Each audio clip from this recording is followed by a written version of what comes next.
அன்பாலான அனைவருக்கும் வணக்கம்.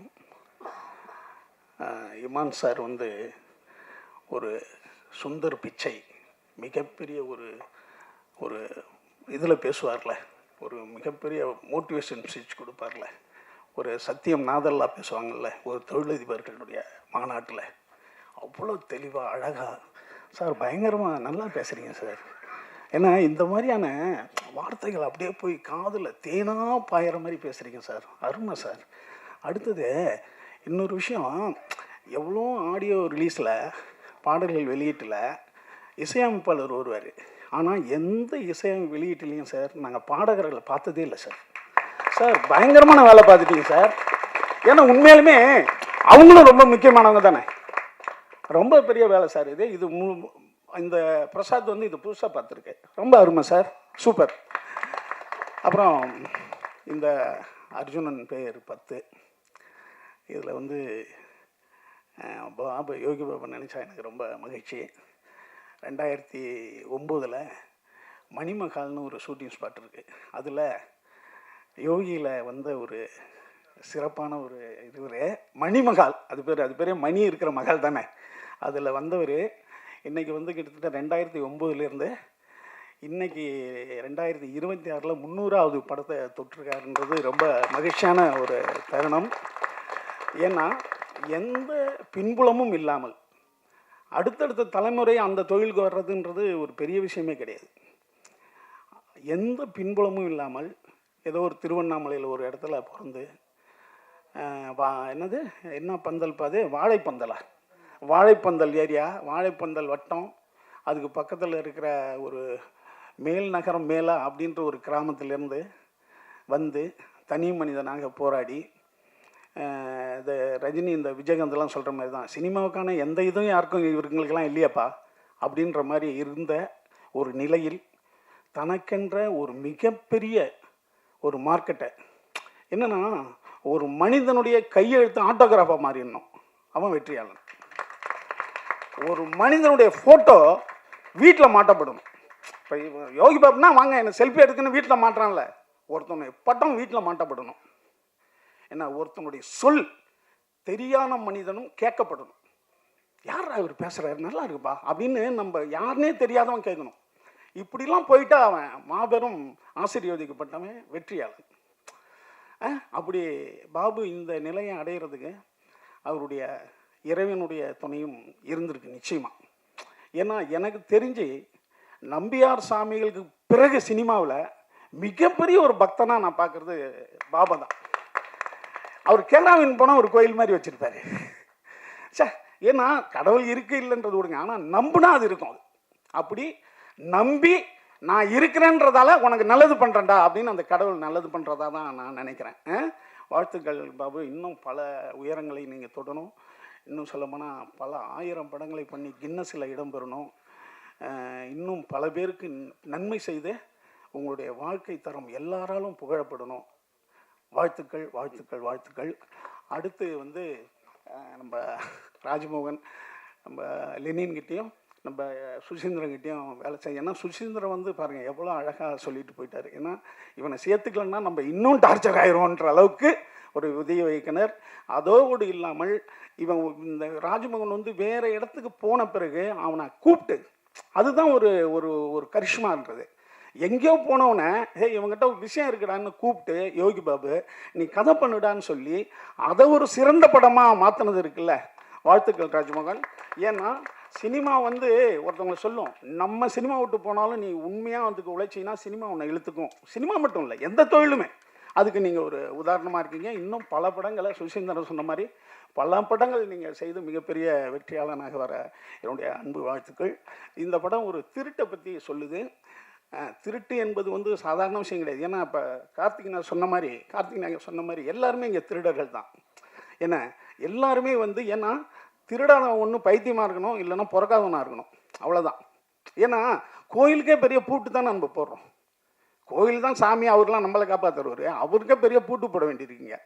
ஏன்னா அப்போ ராமர் கோயிலில் நேற்று ஒரு பெரிய திருடு நடந்து போச்சு. அப்போ எல்லாம் கோயிலே திருட ஆரம்பிச்சிட்டாங்க. அப்போ திருட்டு என்பது ஒரு இல்லாதவன் செஞ்சிருவான், இருக்கிறவனும் செய்கிறான். அது இல்லாதவன் தான் சார் திருடுறான்னு கிடையாது. திருட்டு என்பது இருக்கிறவனும் திருடுறான். அப்போ அது வந்து ஒரு பொதுவானது தான். அது ஏசை காட்டி கொடுத்துட்டாங்க. 30 காசுக்கு ஏசை காட்டி கொடுத்த யூதாஸ் அவன் வந்து ஃபீல் பண்ணிட்டான். அப்புறம் ஃபீல் பண்ணிவிட்டு அதே தேவாலயத்தில் போய் நான் தப்பு பண்ணிட்டேங்க, காசை திருப்பி கொடுத்துட்றேங்கன்றான். ஐயா போட அவனுக்கு காவடிச்சாச்சு இன்னுமேடான பிறகு அவனும் தற்கொலை பண்ணிக்கிறான்.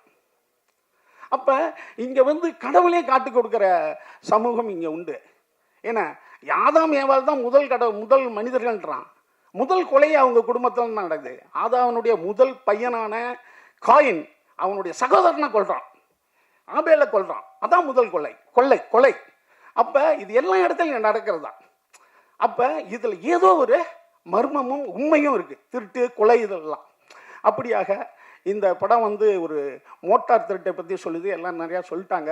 மோட்டார் என்பது 1886 பென்ஸ்ன்றவன் கண்டுபிடிக்கிறான். ஜெர்மனிக்காரன் கார்ல் பென்ஸ். அவன் தான் முதல் காரை கண்டுபிடிச்சவன். அந்த கார்லேருந்து தான் இன்றைக்கி நம்மளுடைய பயணங்கள் எல்லாமே பெருசாகிட்டு இருக்கு. முன்னெல்லாம் நாங்கள் கார் வாங்கும்போது என்னென்னா நோ ஹேண்ட் சிக்னல்னு ஒன்று பின்னால் எழுதியிருப்பானோ. அது ஏசி கார். அது ஏசி காருக்கு ஹேண்ட் சிக்னல் பண்ண மாட்டாங்க. காரை கேட்டாலே ஏசி காரா நான் ஏசியான தான் கேட்பாங்க. இப்போல்லாம் அப்படி கிடையாது. அந்த அளவுக்கு நம்ம வந்துருச்சு. முன்னாடி உண்ண உணவு உடுக்க உடை இருக்க இடம் அப்படி இருந்தது மீறி இப்போ ஒரு ஃபோனும் காரும் ரொம்ப அவசியமாக இருக்குது இல்லையா? அப்போ கார் என்பது இன்றைக்கு நம்மளுக்கு தேவையானதாகிடுச்சு. சின்ன வீடாகிடுச்சு. அது ஒரு சின்ன வீடுனா நீங்கள் சின்ன வீடு நினச்சிக்காதீங்க, அதில் எல்லாத்தையும் வச்சுக்கலாம். அப்போ வந்து அந்த மாதிரியான ஒரு விஷயமா இருக்குது. அதை பற்றியான ஒரு சிறந்த படம். இந்த கதையை ரொம்ப சுவாரஸ்யமாக வந்து ராஜமோகன் பண்ணியிருக்காரு. அப்புறம் ப்ரொடியூசரை பற்றி சொன்னாங்க, சுசீந்திரன் சொன்னார். எப்போதுமே ஒரு முதல் படத்தை முடிவு பண்ணுறதுக்காங்களே, ஒரு பாரதி ராஜாவாக இருக்கட்டும், ஒரு பாலச்சந்திரா இருக்கட்டும், மிகப்பெரிய ஆளுமைகள் எல்லாம் யாரோ ஒரு பணம் உள்ளவர் தான் அறிமுகப்படுத்த வேண்டியிருக்கு இல்லையா? பணம் இல்லாமல் நீங்கள் கதையை வச்சுட்டு என்ன பண்ணுறதுங்க? அப்போ அப்படி ஒரு சிறந்த இயக்குனரை அறிமுகப்படுத்திய தயாரிப்பாளர்களுக்கு என்னுடைய அன்பான வாழ்த்துக்கள். அடுத்த இமான் சார் வந்து ரொம்ப அழகாக நம்ம ராஜமோகன் சொன்னார். மகேந்திரன் வந்து என் ஃபிலிம் பையனு போட்டுக்கவே மாட்டார். மகேந்திரன் சார், ஏன் சார் நீங்கள் ஃபிலிம் பையனு போட்டுக்கல? மகேந்திரன் அவர் சொன்னார், என்னுடைய படங்களை நான் வசனம் எழுதி பேச வைத்ததை விட இளையராஜா இசையால் பேச வைத்தார். இசையால் தான் என்னுடைய படங்கள் நிறையா பேசப்பட்டது. என்னுடைய மௌனமான ஷாட்டுகள் எல்லாம் இளையராஜா இசை பேசியது.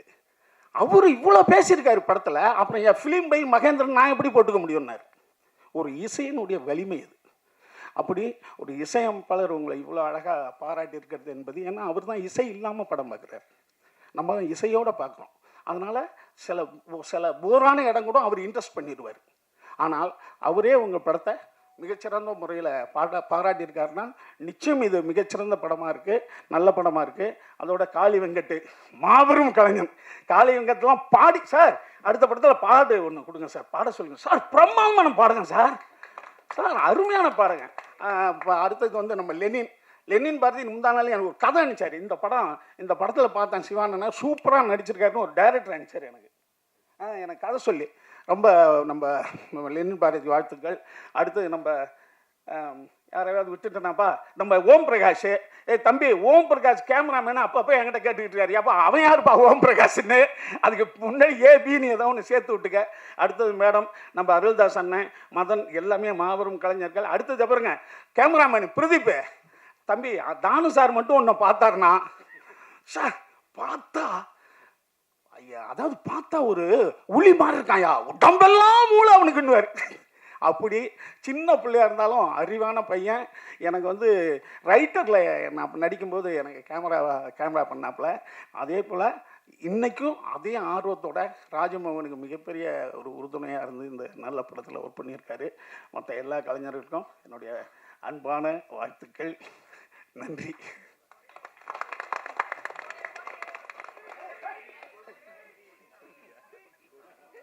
தம்பி, இந்த கொடி 15 வருஷமாக எங்ககிட்ட இருக்கு. நாங்கள் எல்லாம் தோரணம் கட்டுவோம். எந்த படம் ரிலீஸ் ஆனாலும் தோரணம் கட்டுவோம். அந்த கொடி அதே மாதிரியே தனுஷ் ராஜ்கிருக்கு யாராவது கல்யாணம் ஆச்சுன்னா அந்த கொடியை தான் தோரணம் கட்டுவானுவேன். அடுத்தது வந்து காது குத்து, எல்லாத்துக்கும் அது போவோம்.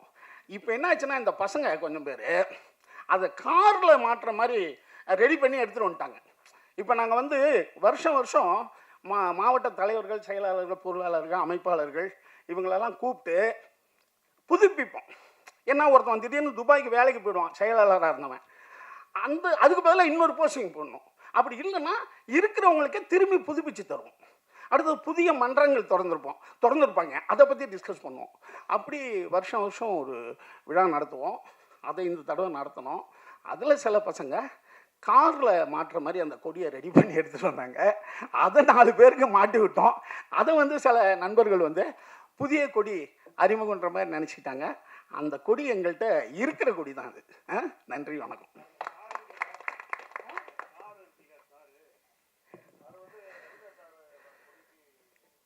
என்னென்ன வரல, புரியல. ஆமாம், இல்லை அதான். ஆனால் சூரியனே ஒரு ஸ்டார் தான்.